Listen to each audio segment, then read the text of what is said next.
And we're back. Wow, this is happening very fast. And I have just been told that downstairs they already got the pairings for round 2. So we don't have a lot of time, but let's talk briefly about the highlights of this first match that was this exciting. Yeah, so we're going to go straight into highlight number 1 here. This All was right. just the opening hands of each player. Mm-hmm. So we spoke quite a lot about their opening hands and how... I'm waiting for the highlight. Yeah, they are going to come soon. up on the screen in just a second. So about kind of initially what we were thinking and how the Clifford player had a lot of those really powerful trap cards straight away. Yeah, like Eugen also said, like Rivalry, of course, and lose one turn. Lose one turn. That can really cripple him. For Recreate later on, and we were just talking about how that kind of that really set a tone for the game. Yeah, for the whole game, really. Eugen didn't have any cards to get rid of that. Yeah. But he still, like we said, he was hanging in there. So let's try to bring those up. It seems we have some technical difficulties because we would need the highlights now. Yeah. And there we go. These are the opening hands. These are just their opening hands. For Eugen.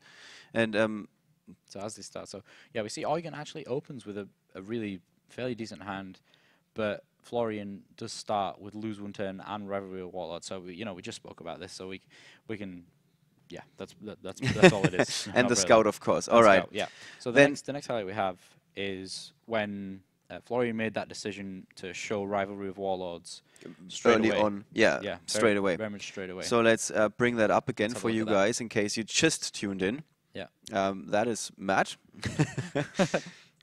And there we go. Yeah. Here is the ritual summon, or the attempted ritual summon. Yeah, so he flips Rivalry of the Warlords, and he doesn't get a ritual summon anymore. Yeah, because the Senju is a fairy and nothing really. Yeah. Nothing else in the deck apart from the Manchu, of course. Yeah. So not necessarily, it's not, the exciting part isn't really him stopping and play here. It's more the fact that he decided to show that technology really early.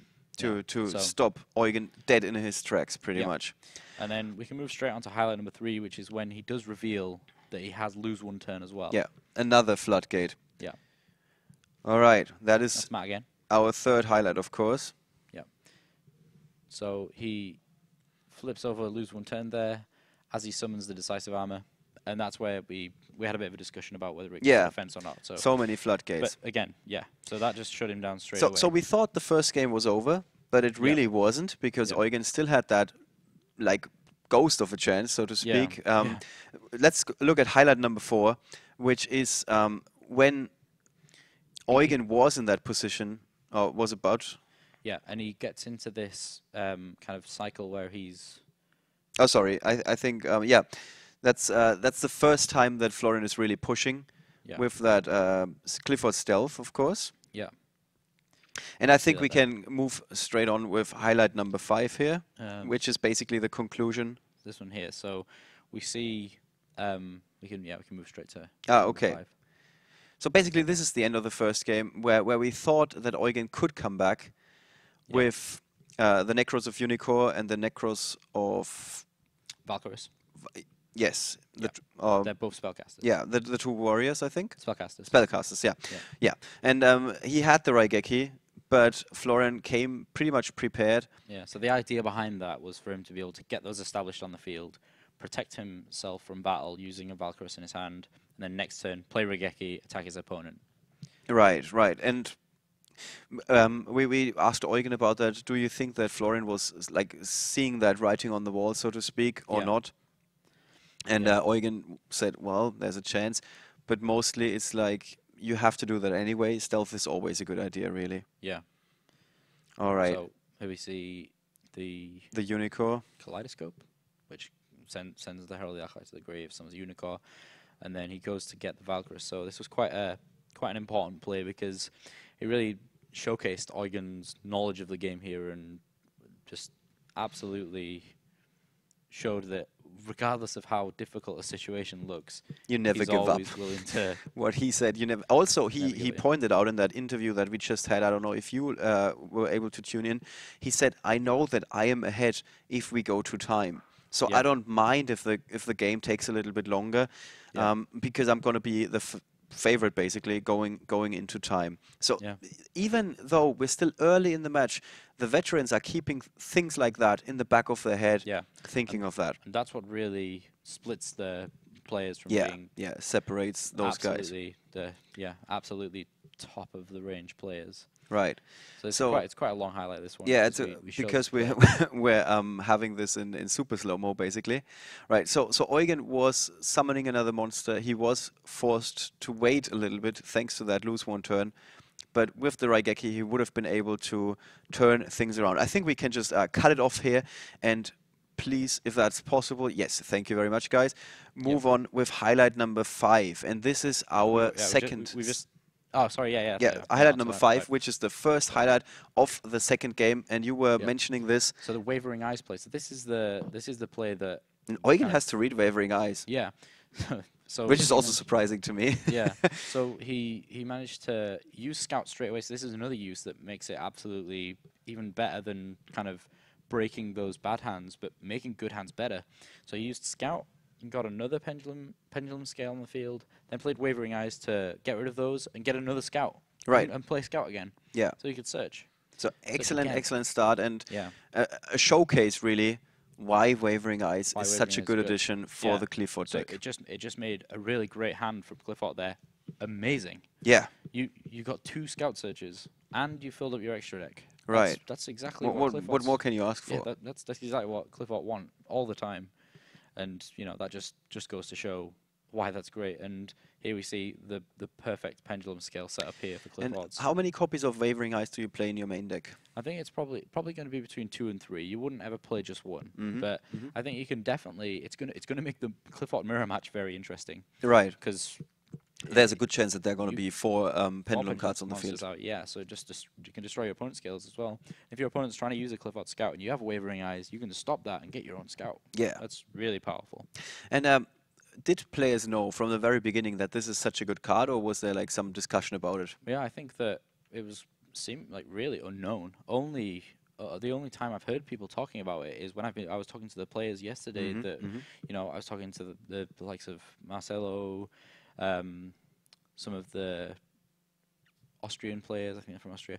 Yeah. Were Either saying- Long or Peter Gross or Claudio Kirchmeier, one of these guys, yeah. Yeah, we're talking about Wavering Eyes and just saying like, oh yeah, you'd be crazy not to Not to play it. play it. Yeah.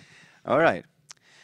That is basically the start for Florian Barron. Very promising start in Yeah. the second game, but Eugen Heid was able to turn it around. Yeah, And, mainly because of the Wavering Eyes play. That is our highlight number 6. Let's bring that up for you guys, which is how Eugen Heid basically was able to fight through that defense Yeah. in the second game. That's Yeah. highlight number 6. And this is the very important MST. Yep. And we thought about, does he have to play that MST on his very first turn?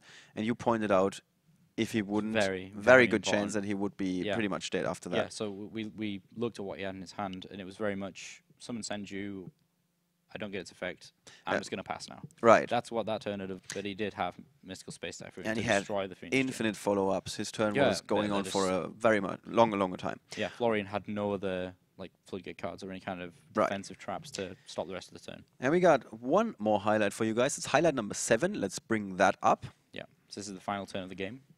Yes, there we see. see the Denko Sega that was pushing, and Florian tries to So he come back, He top decked the scale that he needed. which to get back seems like a into very this. good card to draw in this position. Yeah, so he plays that, and then we see he thinks that he's in a decent position here because he can pendulum summon all of his monsters back. Mm-hmm. So he's just having a quick look for his extra deck, and he's thinking to himself, I might have a chance here, and we'll soon see that he decides to summon a Clifford Scouts, both of the Clifford Scouts that were hit by MST earlier on in the turn, and earlier on in the game, sorry. Mm-hmm. And then he also has another Clifford monster, I think it's Clifford Carrier. And then he also manages to normal summon another Clifford monster. But the big play here is the fact, we're showing it right now, is the fact that card on the Mirror Force. right-hand side. Yeah, You should be familiar with that artwork, of course. yeah, it's a very, very old card. Yeah. Right from the beginning, the first anime. I'm pretty sure it's even in the first episode. I'm not 100% sure. I know that Exodia is in the first episode. Yeah, yeah. So Yeah, it's just you can tell Florian is going for it here with this yeah, very big pendulum summon. He follows it up with a stealth that Wavering Eyes again being a very good card here, allowing him to search for yet another monster. yeah. So that allows him to go and search for And any those of his. 500 points of damage, I mean, they can make the difference Yes, in they a can. Yes, they in can. a very tight matchup that's going to time. Yeah, especially in a cliff up in a cliff up mirror match where it's all about paying those costs and keeping your cards on the field. That's that could be vital. 500 points. Right. So this was our first match of the day in a nutshell. Did it deliver? Yeah. Absolutely so. Absolutely, absolutely. Yeah. The deck I was sat before we came live looking at the deck list, just thinking, wow, this is going to be a fantastic match, and they were both very interesting decks, very interesting. But it bodes well for Necros, seeing this, being able to defeat such a powerful setup. All right. So here's the final part here where Florian summons the Clifford Stealth, and then he's gonna declare his attack. And Eugen's going to use Mirror Force, and then we see the handshake. We immediately see the handshake. Yeah, it was There pretty was no obvious. doubt. Yeah, So here we go. the writing was on the Here's wall, the and that's attack. here's the There's Mirror Force, and there's the There's handshake. the Yeah. handshake, yeah.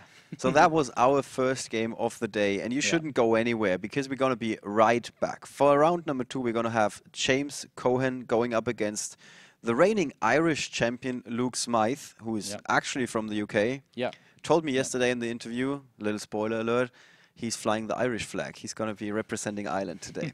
All right. So we're going to be right back. Don't go anywhere. And we're going to be back with round 2 of the European Championship 2015.